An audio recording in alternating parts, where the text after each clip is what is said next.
edição do Gestalt em Gotas, um projeto que a gente está começando com o objetivo de discutir ideias na Gestalt terapia, compartilhar textos, compartilhar sugestão de livros, vídeos e poder trazer algumas provocações para que a gente possa construir juntos mais ideias, ok? Talvez o primeiro ponto que a gente precisa discutir aqui é que a gente precisa problematizar o que está sendo chamado de uso de drogas e que a gente possa compreender isso a partir de uma perspectiva mais ampla.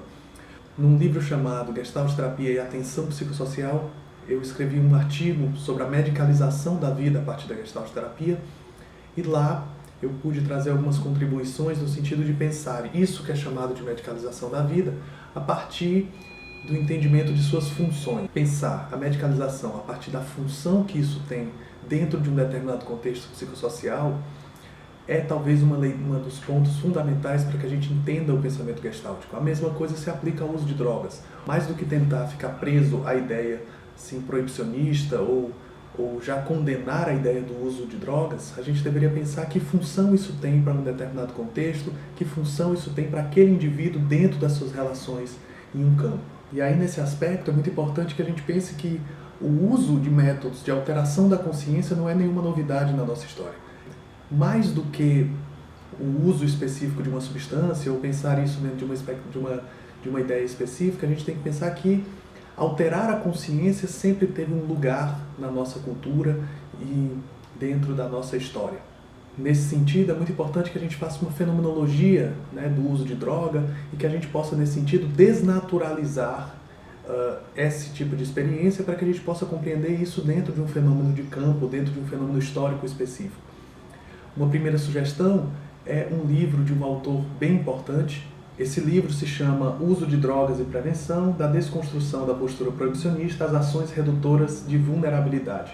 Esse livro foi escrito pelo Marcelo Sodelli, publicado pela editora Via Verita, e lá ele vai fazer uma leitura fenomenológica e histórica também do uso de drogas, também fazendo ali uma discussão sobre o aspecto proibicionista, fazendo uma discussão sobre o aspecto das políticas de redução de danos, mas também ele vai fazer uma coisa muito interessante que é pensar o uso de drogas dentro não de uma leitura, por exemplo, biologicista, dentro de uma leitura psicologicista, mas fazer isso dentro da estrutura fundamental do ser, a partir da noção de Dasein, né, do Heidegger.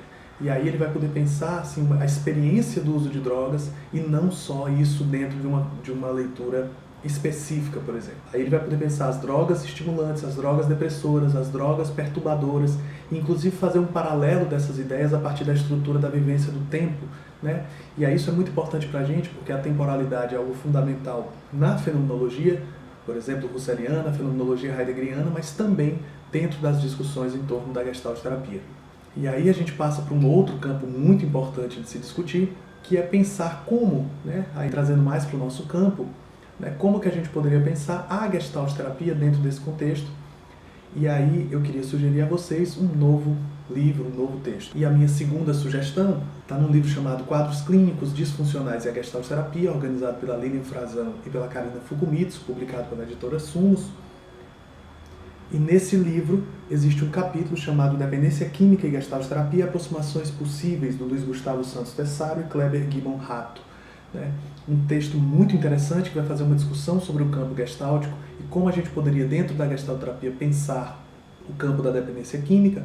E aí eles vão fazendo uma articulação a partir da ideia de evitação do contato e a clínica da neurose, podendo pensar aí como que a experiência, né, do uso, seja o uso recreativo, seja a dependência, seja assim, o uso abusivo, por exemplo, como isso poderia se apresentar dentro de uma forma de evitação do contato com a experiência. E lá, também nesse texto, eles vão ali trazer algumas contribuições das políticas de redução de danos e vão também trazer uma coisa que é um paralelo entre pensar a dependência química como uma forma de evitação do contato ali, a partir de uma discussão com a neurose, mas também vão fazer uma ponte com uma forma mais radical, né? Essa forma radical que vai ser proposta. E aí um terceiro livro que eu quero sugerir a vocês, que é no livro Clínicas Gestálticas, o sentido ético, político e antropológico da teoria do self, escrito por Marcos e pela Rosane Miller-Granzotto, que também foi publicado pela editora Sumos. E nesse livro eles propõem um novo aporte, uma nova perspectiva, tem a ver com o que eles chamaram de uma clínica da banalidade. E o que seria essa clínica da banalidade? Seria uma forma mais radical que a experiência neurótica, em que o uso da substância seria uma forma de substituir a excitação e, nesse sentido, passar a não se envolver completamente. Seria uma evitação do contato tão radical que seria quase que assim uma ausência, ou seja, um desligamento da realidade, ou da excitação, ou da cultura. E aí eles colocam várias formas de experiência, tal como a dependência química, e aí também eles incluem aí outras experiências, tal como, por exemplo, os transtornos alimentares, como em jogos de azar e outras formas de experiência desse tipo. Então, essa experiência banal, que seria essa experiência assim, de apartar com a realidade, ou se a gente quiser usar um termo mais simples, né, mas de apartar com a excitação ou com a cultura, o que eles vão fazer é justamente pensar que perante uma vida muito difícil de ser vivida, seja, enfim, o contexto qualquer, a gente possa pensar, né, em estratégias de eliminação completa da excitação. E aí a gente acaba se alienando nessas formas de substância, ou então se alienando ali numa outra coisa que são restos da cultura, por exemplo, os celulares, por exemplo, as redes sociais, para que a gente consiga fazer essa evitação radical de nossa experiência.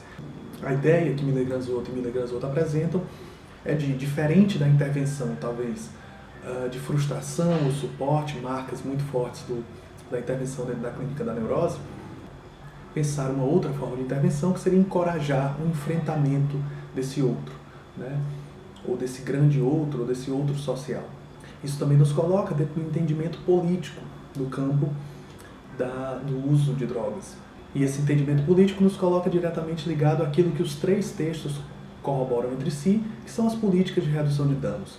Mais do que as políticas proibicionistas, pensar estratégias de ajudar esses sujeitos a encontrar modos menos destrutivos para si de lidar com essas situações, né, sem que para isso a gente precise criar uma guerra contra as drogas, que tem sido algo desastroso em praticamente todos os países do mundo.